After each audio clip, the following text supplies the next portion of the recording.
Hello, Manchester, and welcome to another edition of Girard at Large. I am your recorded host tonight, Rich Girard. Thanks for tuning in.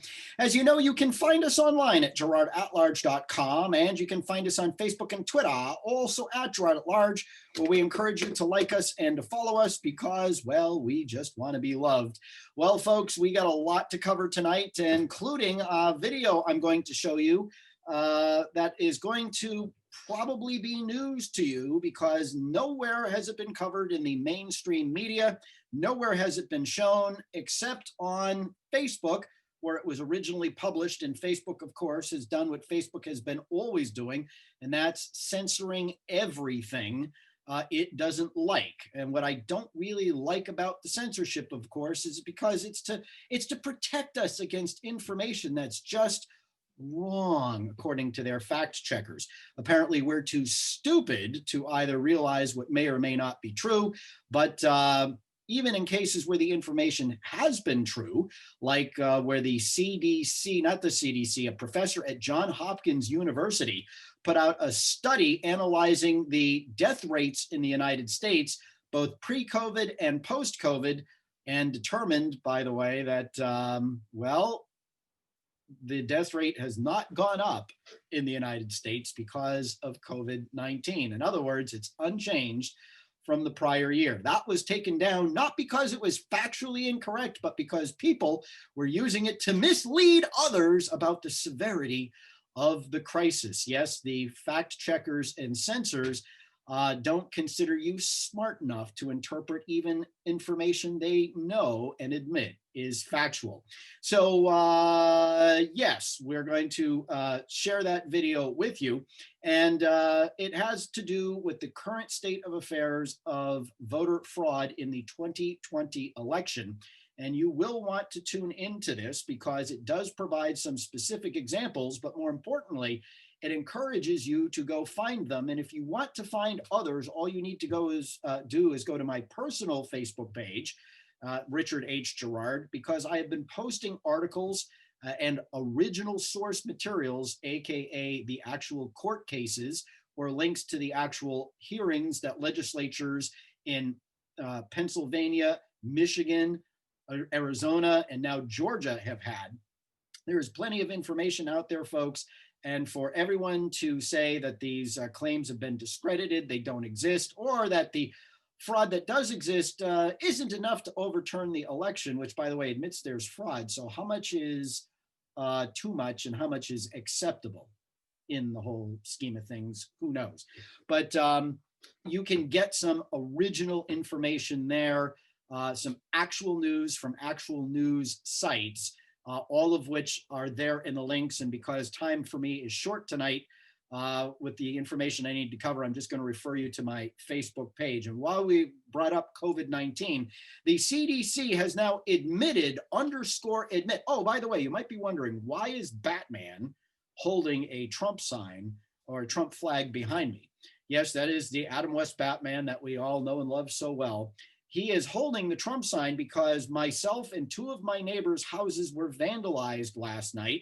The Trump signs we had hanging from our porches were stolen. The poles were either stolen or destroyed. Damage was done to the property. Not a lot of damage, but damage nonetheless.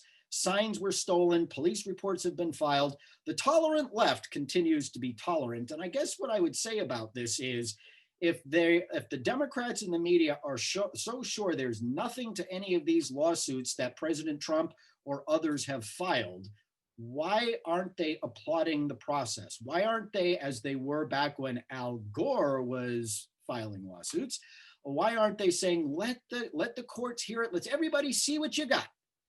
Let's see what you got. Let's see what the courts say. And absolutely, we want all of the facts out because we're confident that we won fair and square, and we want the American people to have confidence in that, especially those who don't think it's so.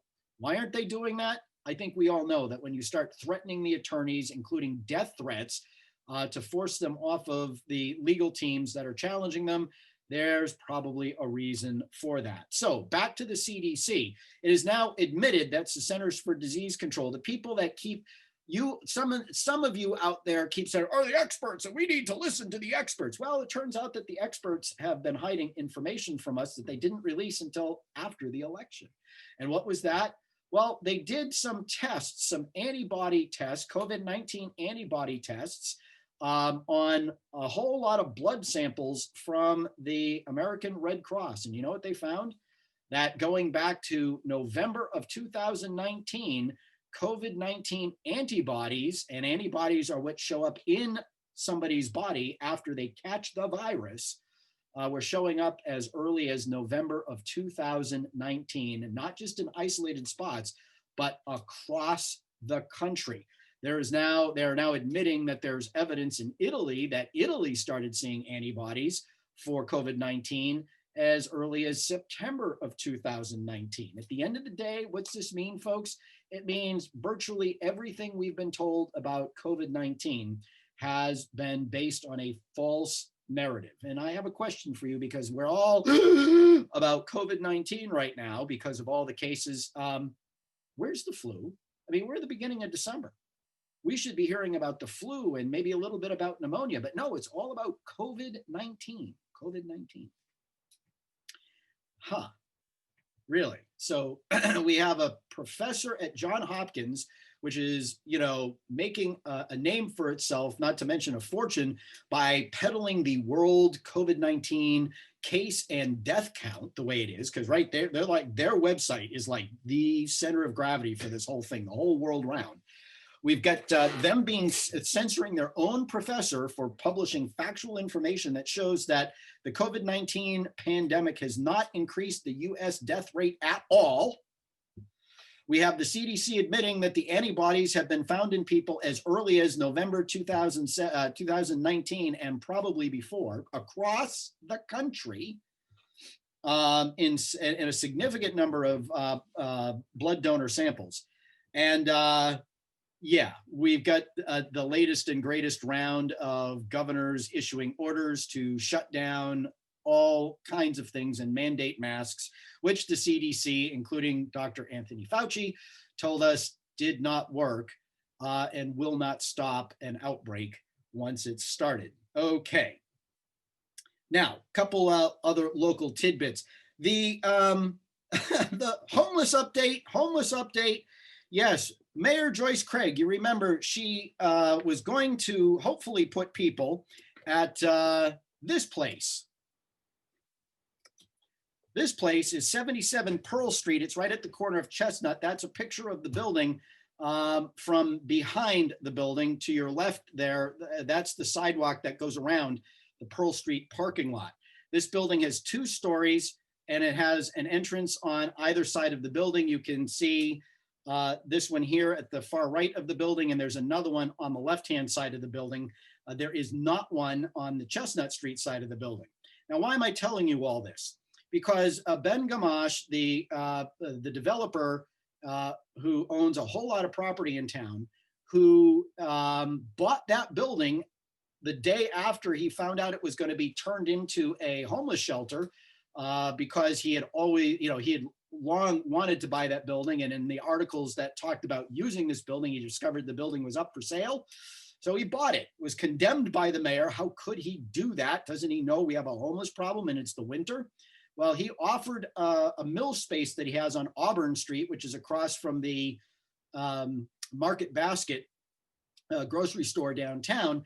And before he even stepped foot on the property, Chief Goonan, the fire chief, the homeless czar, the drug czar, the recovery czar, the everything but a fire chief czar. Yeah, he's still not enforcing, life safety codes, but that's another story. He decided that it wasn't going to be suitable, and he did he did a walkthrough to prove to himself that it wasn't suitable, citing too few entrances and lack of restroom facilities. Well, this 2-story building here on Pearl Street has got 2 bathrooms. It's got 1 on each floor, and according to my sources, each bathroom has got 1 toilet.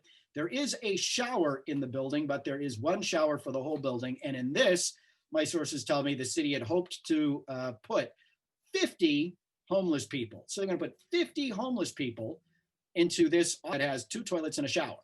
But somehow the facilities at the Auburn Street property that Ben Gamache offered are insufficient to the task. Now, serious question.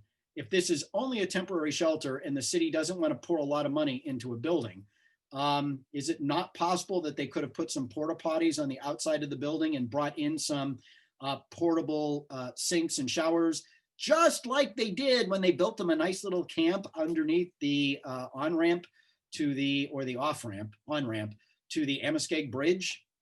I mean, it's only temporary, right? So why not bring in some temporary water stations and the porta potties, put the water stations inside, obviously the porta potties outside, and serve the homeless that way? I'm pretty sure the mill space could have been inexpensively fit up and provided with those transitory facilities to make a difference there, but no.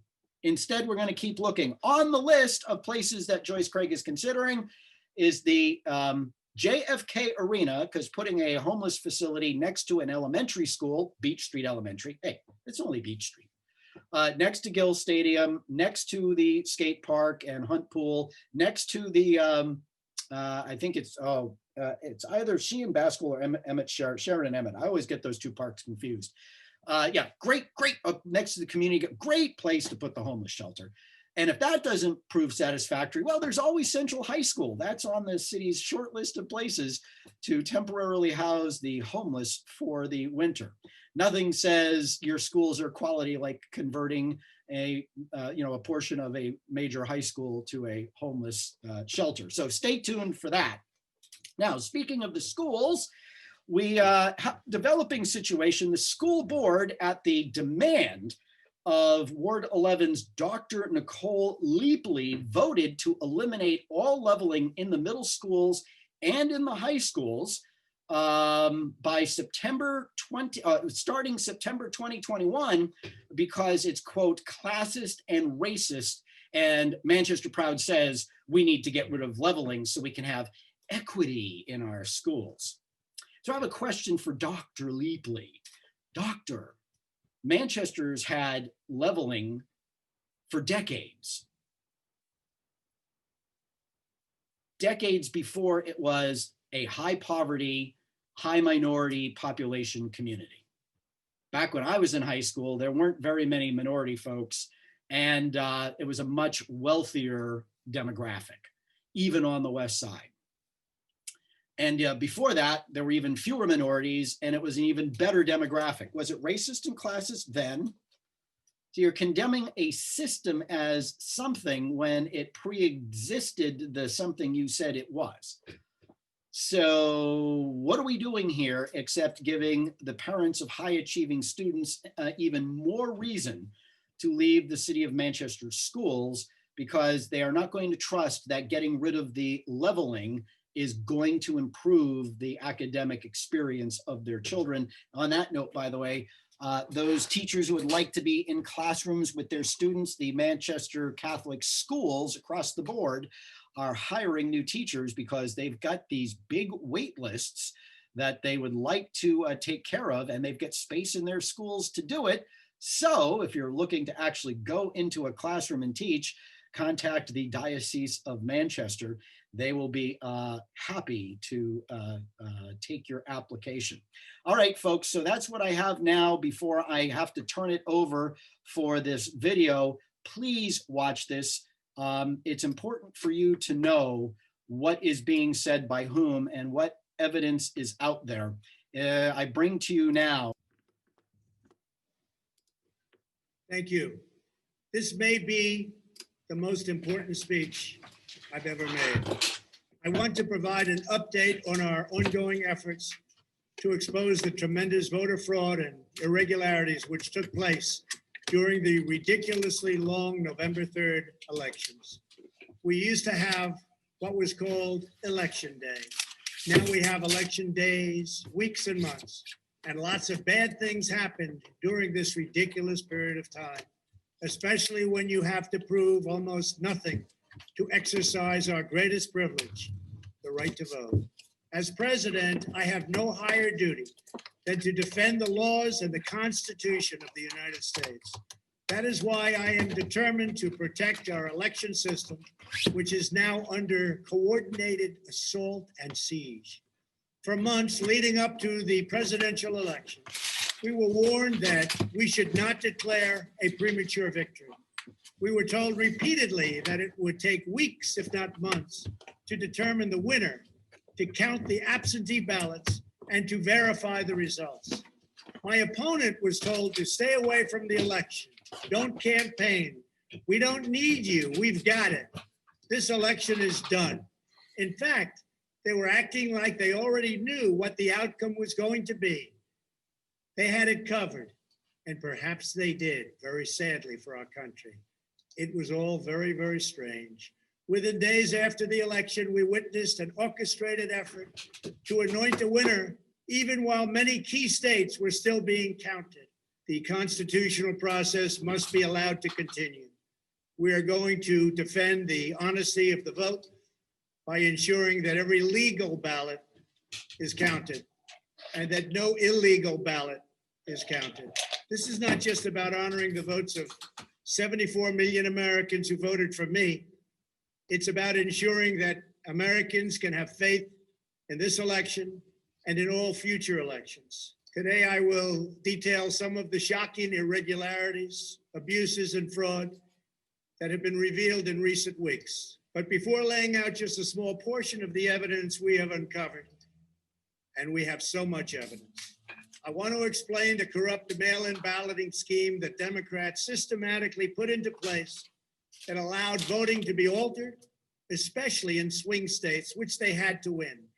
They just didn't know that it was going to be that tough because we were leading in every swing state by so much, far greater than they ever thought possible. While it has long been understood that the Democrat political machine engages in voter fraud from Detroit to Philadelphia to Milwaukee, Atlanta, so many other places. What changed this year was the Democrat Party's relentless push to print and mail out tens of millions of ballots sent to unknown recipients with virtually no safeguards of any kind. This allowed fraud and abuse to occur on a scale never seen before. Using the pandemic as a pretext, Democrat politicians and judges drastically changed election procedures just months and in some cases weeks before the election on the 3rd of November. Very rarely were legislatures involved, and constitutionally they had to be involved, but very, very rarely, and you'll see that as we continue to file our suits. It's constitutionally absolutely incorrect what took place, even from a legal standpoint. Many states, such as Nevada and California, sent millions of live ballots to every person on their voter rolls, whether those individuals had requested ballots or not, whether they were dead or alive. They got ballots. Other states, such as Minnesota, Michigan, and Wisconsin, instituted universal absentee balloting right in the middle of an election year, sending absentee ballot request forms to all voters on all rolls. It didn't matter who they were. This colossal expansion of mail-in voting opened the floodgates to massive fraud. It's a widely known fact that the voting rolls are packed with people who are not lawfully eligible to vote, including those who are deceased, have moved out of their state, and even are non-citizens of our country. Beyond this, the records are riddled with errors, wrong addresses, duplicate entries, and many other issues. This is not disputed. It has never been disputed. Dozens of counties in the key swing states have more registered voters on the rolls than they have voting age citizens, including 67 counties in Michigan. All of this is evidence. In Wisconsin, the state's Board of Elections could not confirm the residency of more than 100,000 people but repeatedly refused to remove those names from its voter rolls before the election. They knew why, nobody else did. I knew why. They're illegal voters. It is a travesty that in the year 2020, we do not have any means of verifying the eligibility of those who cast ballots in an election, and such an important election it is, or determining who they are, whether they live in the state, or whether they are even American citizens. We have no idea. We have in all swing states major infractions or outright fraud, which is far more in numbers or votes than we need to overturn the results of a state. In other words, in Wisconsin, as an example, where we were way up on election night, they ultimately had us miraculously losing by 20,000 votes. And I can show you right here that Wisconsin, we're leading by a lot. And then at 3:42 in the morning, there was this. It was a massive dump of votes. Mostly Biden, almost all Biden. And to this day, everyone's trying to figure out, where did it come from? But I went from leading by a lot to losing by a little. And that's right here. That's at 3:42 in the morning. That's Wisconsin. A terrible thing. Terrible, terrible thing. But we will have far more, many times more, than the 20,000 votes needed to overturn the state. If we are right about the fraud, Joe Biden can't be president. We're talking about hundreds of thousands of votes. We're talking about numbers like nobody has ever seen before. Just as an example, in certain states, we'll be down by, let's say, 7,000 votes. But we'll find later on 20,000, 50,000, 100,000, 200,000 discrepancies or fraudulent votes. And that includes votes that went through when they were not allowed to be seen by Republican poll watchers because the poll watchers were locked out of the building, or people that innocently came to vote on November 3rd, who were all excited about their vote. They were happy. They were proud to be citizens of the United States of America. And they went up and they said, I'd like to vote. And they were told that they can't vote. I'm sorry, they were told. I'm sorry. You've already voted by mail-in ballot. Congratulations. We received a ballot, so you can no longer vote. They didn't know what to do. They had no one to complain to. Most just left and said, that's strange. But many people complained and complained vehemently. And in a lot of cases, they filled out a provisional ballot, which was almost never used, but in virtually every case was a vote for Trump. In other words, they went in to vote and they were told that they voted. And they didn't vote. And they left and they felt horror. And they lost respect for our system. And this happened tens of thousands of times all over the country. That's how desperate the Democrats were. They would fill out ballots of people not even knowing if these people were going to show up. And when they did show up, they said, sorry, you've already voted. And on top of everything else, we have a company that's very suspect. Its name is Dominion. With the turn of a dial or the change of a chip, you can press a button for Trump and the vote goes to Biden. What kind of a system is this? We have to go to paper. Maybe it takes longer, but the only secure system is paper. Not these systems that nobody understands, including, in many cases, the people that run them. Although, unfortunately, I think they understand them far too well. In one Michigan county, as an example, that used Dominion systems, they found that nearly 6,000 votes had been wrongly switched from Trump to Biden. And this is just the tip of the iceberg. This is what we caught. How many didn't we catch? Are there hundreds of other examples throughout the country? Are there thousands? We just got lucky, and they called it a glitch. But we found numerous glitches that evening. 96% of the company's political donations went to Democrats, not surprisingly. And frankly, when you look at who's running the company, who's in charge, who owns it, which we don't know, where are the votes counted, which we think are counted in foreign countries, not in the United States, Dominion is a disaster. Election authorities in Texas have repeatedly blocked the deployment of Dominion systems due to concerns about security vulnerabilities and the potential for errors and outright fraud. Every district that uses Dominion systems must be carefully monitored and carefully investigated, but not only for the future. Right now, we're worried about the present and what went on with an election that we won without question. Under my lead, the Republicans won almost every state house in the United States, which they weren't expected to do. We won up to 16 seats in the House.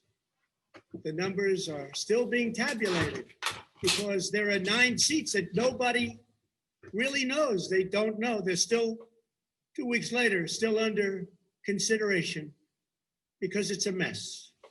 Republicans were supposed to lose many seats, and instead they won those seats in the House.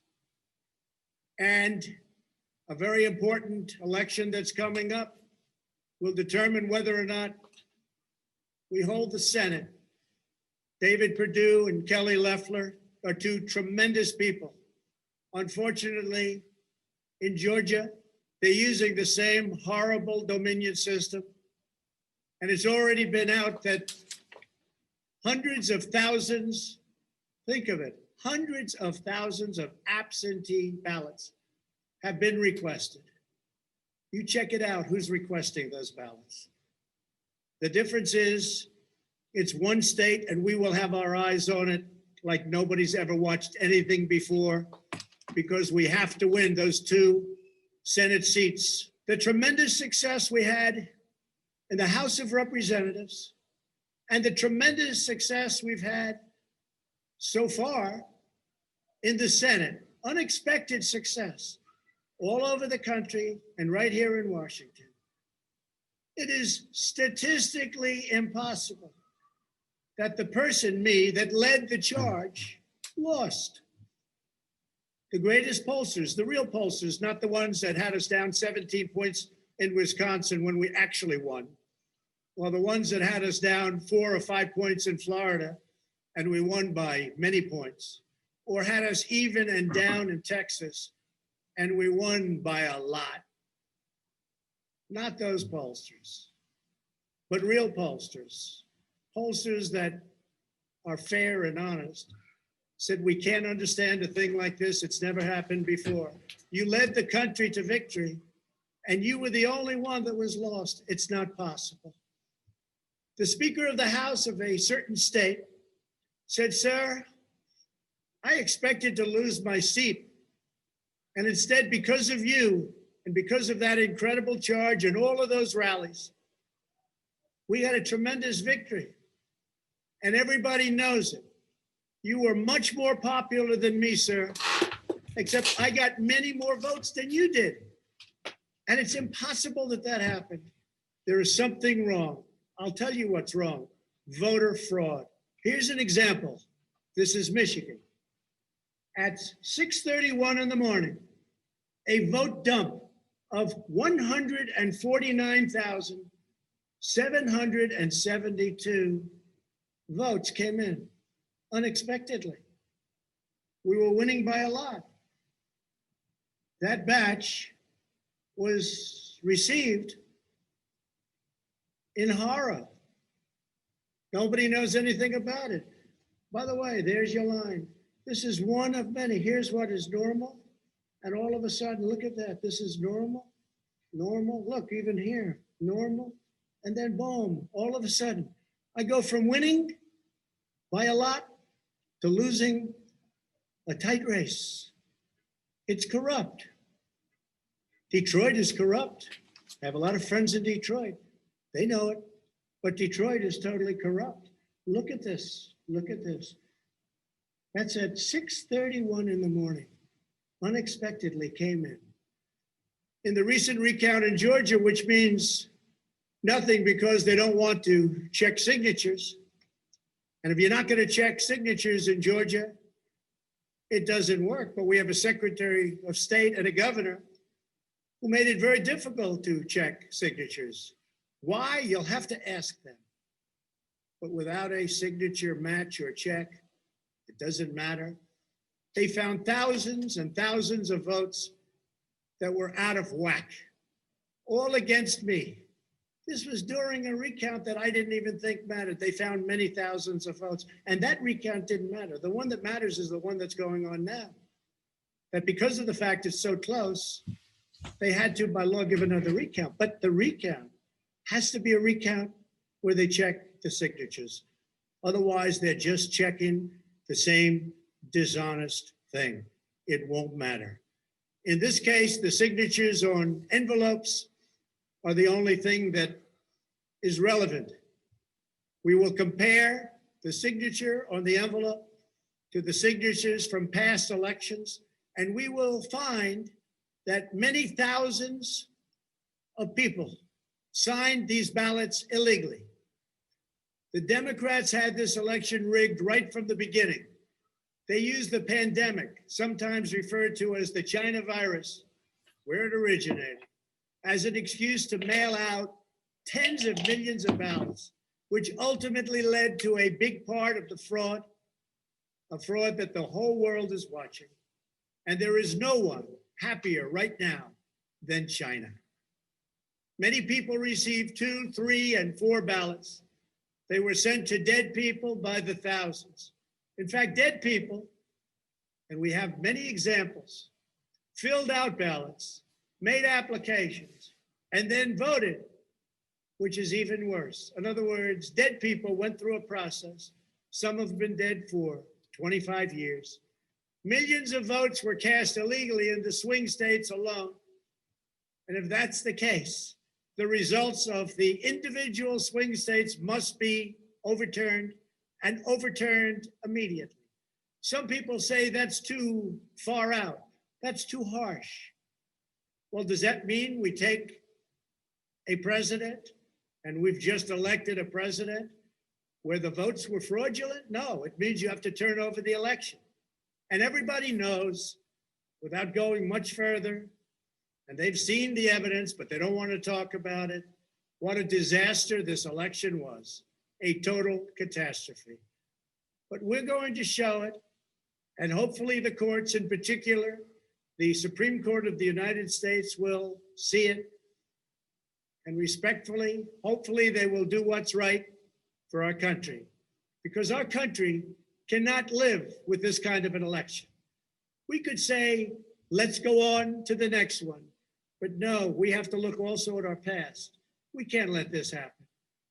Maybe you'll have a revote, but I don't think that's appropriate.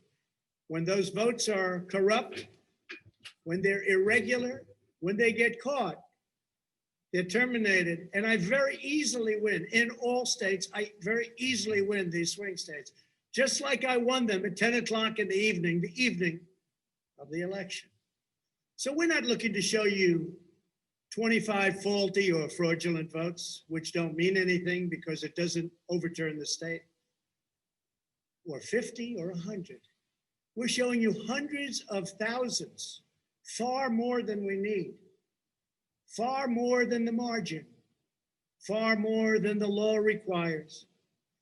We can show many times what is necessary to win the state. The media knows this, but they don't want to report it. In fact, they outright refuse to even cover it because they know the result if they do. Even what I'm saying now will be demeaned and disparaged, but that's okay. Yeah, I've reported it I all. just keep on going forward because I'm representing 74 million people. And in fact, I'm also representing all of the people that didn't vote for me. The mail-in voting scam is the latest part of their 4-year effort to overturn the results of the 2016 election. And it's been like living in hell. Our opponents have proven many times, again and again, that they will say and do anything to get back into power. The corrupt forces who are registering dead voters and stuffing ballot boxes are the same people who have perpetrated one phony and fraudulent hoax after another. You've been watching it now for 4 years. These entrenched interests oppose our movement because we put America first. They don't put America first. And we're returning power to you, the American people. They don't want America first. They only want power for themselves. They want to make money. That's why they don't want me as your president. I've been investigated from soon after I announced I was running for president, when I immediately went to #1 in the Republican primary polls. The investigations never stopped. They went on for 4 years. And I won them all. I beat them all. Russia, Russia, Russia. The impeachment hoax, and so much more. Robert Mueller spent $48 million of taxpayer money investigating me for 2.5 years, issued over 2,800 subpoenas, executed nearly 500 search warrants, issued 230 orders for communications records, and conducted 500 witness interviews, all looking to take me down. There was no collusion in the end, none whatsoever.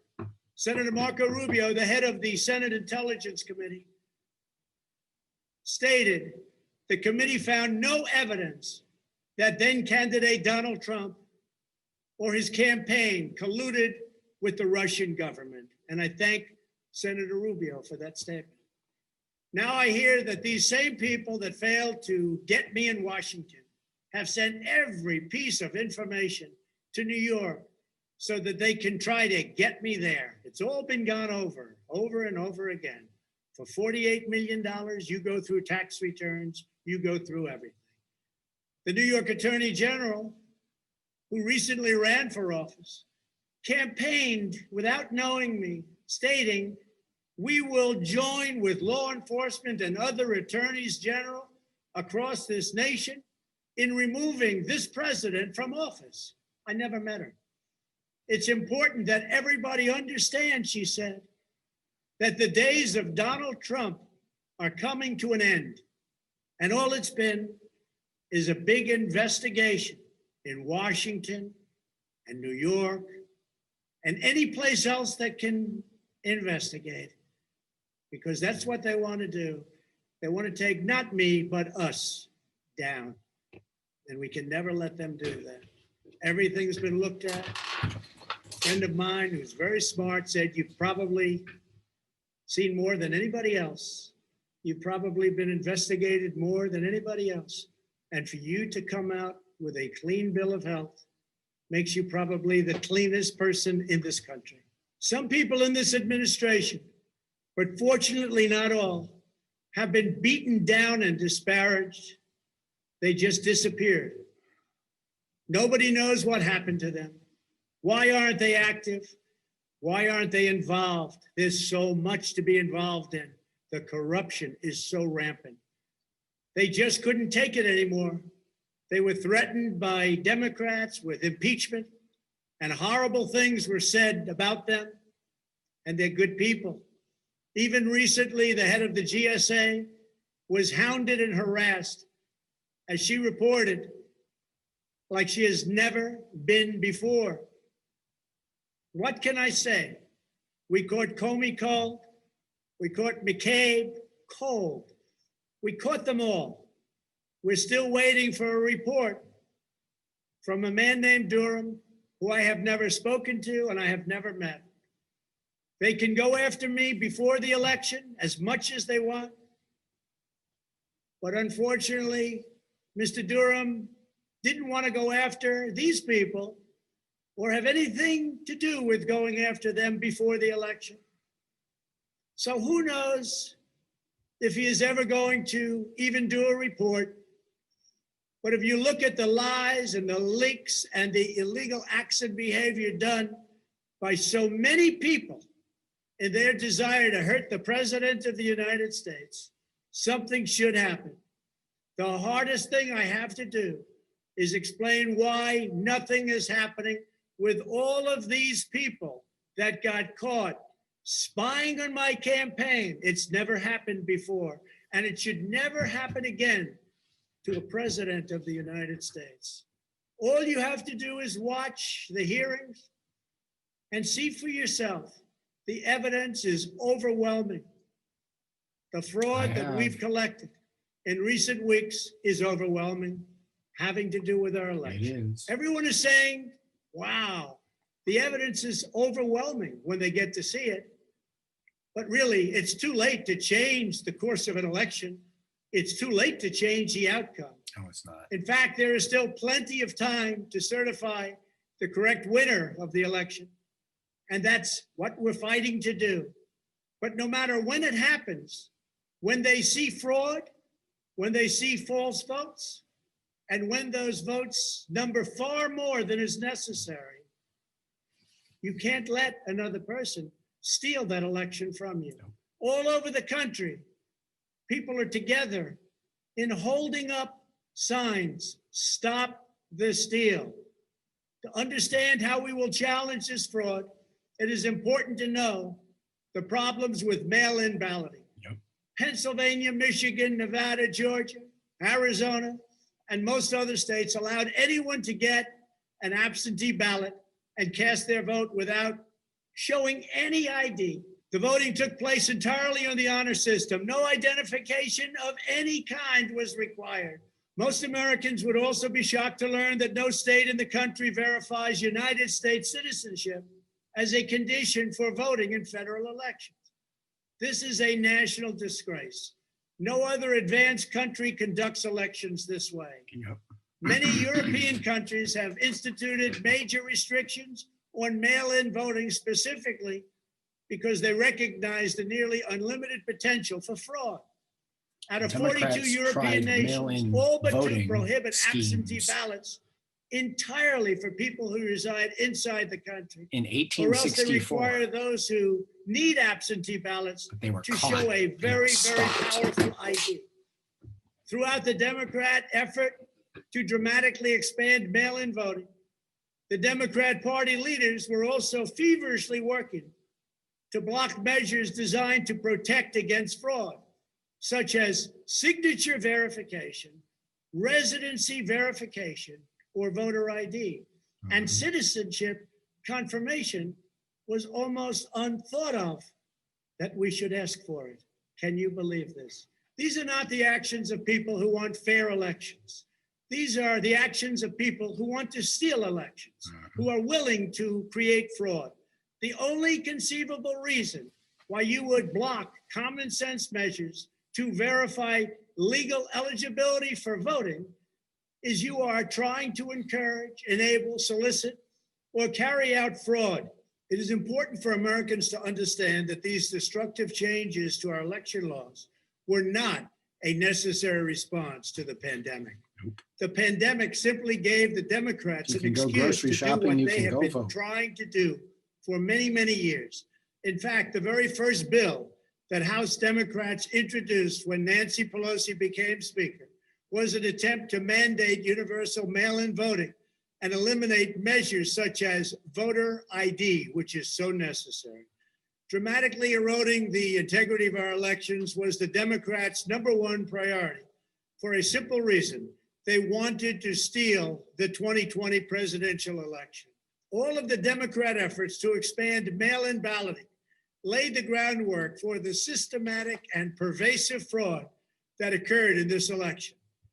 In Pennsylvania, large amounts of mail-in and absentee ballots were processed illegally and in secret in Philadelphia and Allegheny counties without our observers present. They were not allowed to be present. In fact, they weren't even allowed in the same room. They were thrown out of the building, and they looked from outside in, but they had no way of even seeing because there were no windows, and the windows that were there were boarded up. Democrats even went to the Pennsylvania Supreme Court to block observers from receiving access. There is only one possible reason that the corrupt Democrat political machine would oppose transparency during the vote counting. It's because they know they are hiding illegal activity. It's very simple. This is an egregious, inexcusable, and irreversible harm that stains the entire election. Yet this unprecedented practice of excluding our observers, our vote watchers, as some people call them, occurred in Democrat-run cities and key states all across the nation. Here are just some of the additional facts that we've uncovered. Many voters all across Pennsylvania received 2 ballots in the mail, and many others received mail-in ballots for which they never applied. So many got ballots, they didn't even know what they were for. And again, so many received more than 1 ballot, in some cases more than 2 ballots. And they happened to be, for the most part, Democrats. In Fayette County, Pennsylvania, multiple voters received ballots that were already filled out. They didn't know what happened. In Montgomery County, Pennsylvania, a poll watcher overheard unregistered voters being told to return later to try to vote under a different name. Tens of thousands of voters across Pennsylvania were treated differently based on whether they were Republicans or Democrats. Voters who submitted flawed ballots in some Democrat precincts were notified and asked to fix their ballots, while Republican precincts, and in particular Republican voters, were not so notified, which plainly violates the Equal Protection Clause of the United States Constitution. If you are a Democrat, we're going to fix up your ballot, make sure it's perfect. If you are a Republican, don't even talk about it. In Michigan, a career employee of the city of Detroit witnessed city workers coaching voters to vote straight Democrat while accompanying them to watch who they were voting for, violating the law and the sanctity of the secret ballot. You can't do that. The same worker says she was instructed not to ask for any ID and not to attempt to validate any signatures. She was also told to illegally backdate ballots, many, many ballots, received after the deadline. This is something that is so unconstitutional. And she estimates that thousands and thousands of ballots were improperly backdated by her and many others. Other witnesses in Detroit also saw election officials counting batches of the same ballots many times, as well as illegally duplicating ballots. One observer testified to seeing boxes and boxes of ballots, all bearing the same signature. Another observer in Detroit gave sworn testimony that he saw countless invalid ballots that did not belong to properly registered voters, and then witnessed election workers in Wayne County entering fake birth dates into the system in order to illegally count them. Witnesses have signed sworn affidavits. In other words, you go to jail if you lie, testifying that after election officials announced the last absentee votes had been received, a batch of tens of thousands of ballots arrived, many without envelopes, all voting for Democrats. In Wisconsin, a record number of voters were categorized as indefinitely confined, a status reserved for severely disabled individuals, also for the elderly, that allow them to vote without showing ID. Last year, approximately 70,000 people claimed this status statewide. This year, the number miraculously was nearly 250,000 voters after election officials in Milwaukee and Dane counties, a couple of the most corrupt political places in our country, urged citizens to improperly register under this status. And register they did. in levels that don't exist. In Wisconsin, there are approximately 70,000 absentee ballots that do not have matching ballot applications as required by law. In Georgia, 9 observers have testified to seeing countless irregular ballots without the creases or typical markings indicating that the ballots did not arrive in envelopes as required. A poll watcher in Fulton County estimated that approximately 98% of the large number of unusually pristine ballots that she witnessed were for Biden. Highly unusual number. In addition, thousands of uncounted ballots were discovered in Floyd, Fayette, and Walton counties weeks after the election. And these ballots were mostly from Trump voters. They weren't counted. They were from Trump voters. In Detroit, everybody saw the tremendous conflict and the horrible way that the 2 Republican canvassers were treated, so horribly, because they wouldn't vote when they saw that 71% of the precincts didn't balance. And also, there were more votes than there were voters. Think of that. You had more votes than you had voters. Yeah, no That's fraud an easy there. one to figure. And it's by the thousands. In Arizona, in-person voters whose ballots produced error messages from tabulation machines were told to press a button that resulted in their votes not being counted.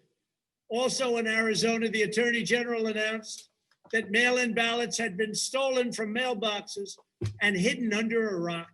In Clark County, Nevada, where most of the state's voters reside, the standards for matching a signature using the signature verification machine were intentionally lowered to allow large numbers of ballots to be counted that otherwise would never have passed muster. This machine was set at the lowest level. According to one report, in order to test the process, 9 voters in Clark County cast ballots with intentionally incorrect signatures, and 8 of the 9 ballots were accepted and counted. They said you could sign your name as Santa Claus and it would be accepted. Last week, the Clark County Commission threw out the results of a local election after the registrar reported finding, quote, discrepancies that we can't explain.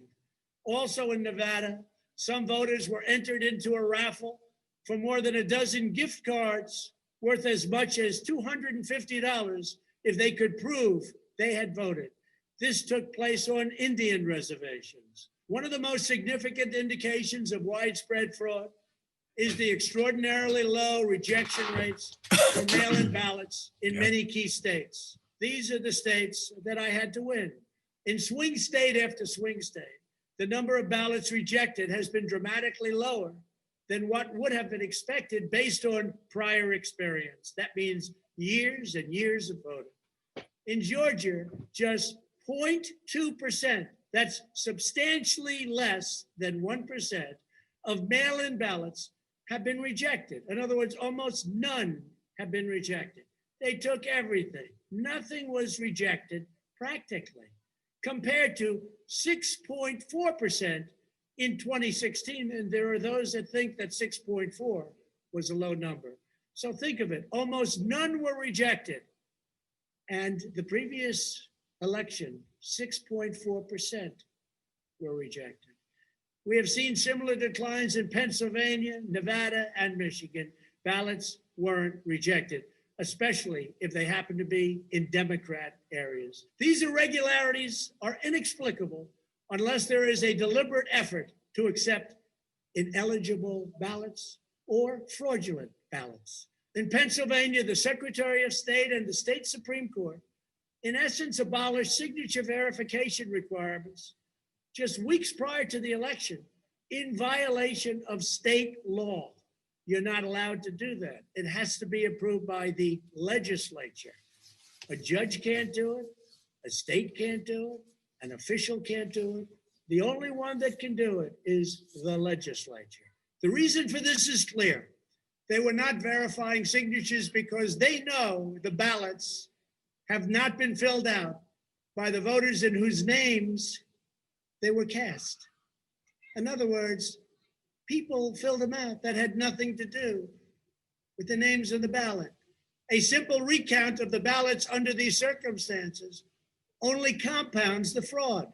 The only way to determine whether there was an honest vote is to conduct a full review of the envelopes in the relevant states. You will find that many of them, tens of thousands, have fraudulent signatures. A full forensic audit is required to ensure that only legal ballots from lawfully registered voters that were properly cast are included in the final count. This election is about great voter fraud, fraud that has never been seen like this before.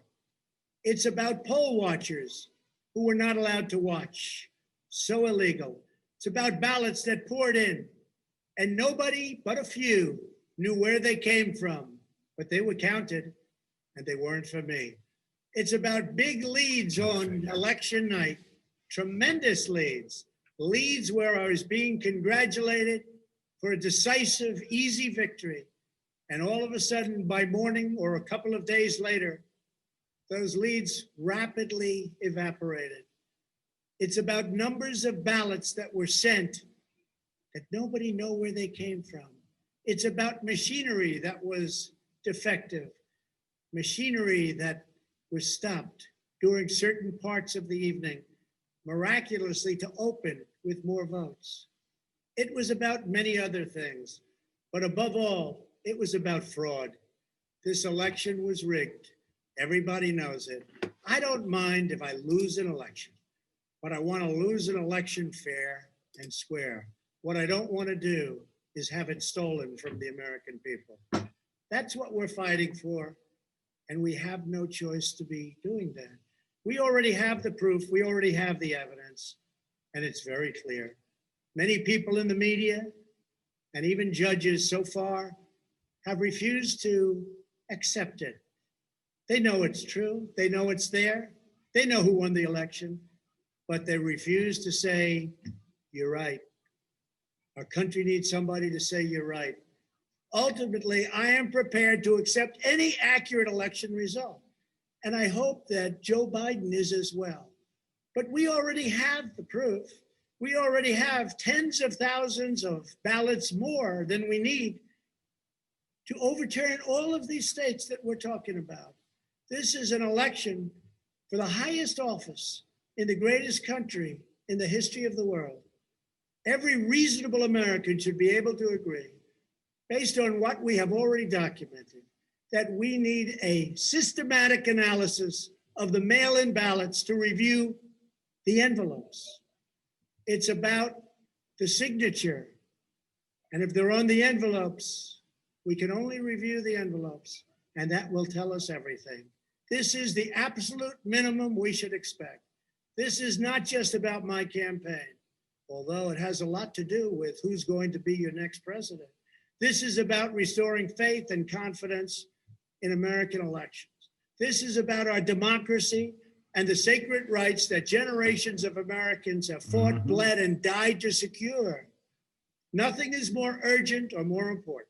The only ballots that should count in this election are those cast by eligible voters who are citizens of our country, residents of the states in which they voted, and who cast their ballots in a lawful manner before the legal deadline. Moreover, we must never again have an election in which there is not a reliable and transparent system to verify the eligibility, identity, and residency of every single person who casts a ballot, a very, very cherished ballot. Many very smart people have congratulated me on all we've done. The biggest tax cuts in history, regulation cuts, the biggest in history. We rebuilt our military. We took care of our vets like never before. Space Force, and so much more. But then they went on to say, as big and as important as these events were, the single greatest achievement in your presidency will be exactly what you're doing right now, voter integrity for our nation. It's more important than any of the things that we discussed. If we don't root out the fraud, the tremendous and horrible fraud that's taken place in our 2020 election, we don't have a country anymore. So with the resolve and support of the American people, we will restore honesty and integrity to our elections, and we will restore trust in our system of government. Thank you. God Amen. bless you, and God bless America. Thank you, Mr. President. Giuliani and a number of the president's other lawyers held a press conference today on the topic of voter fraud. If you didn't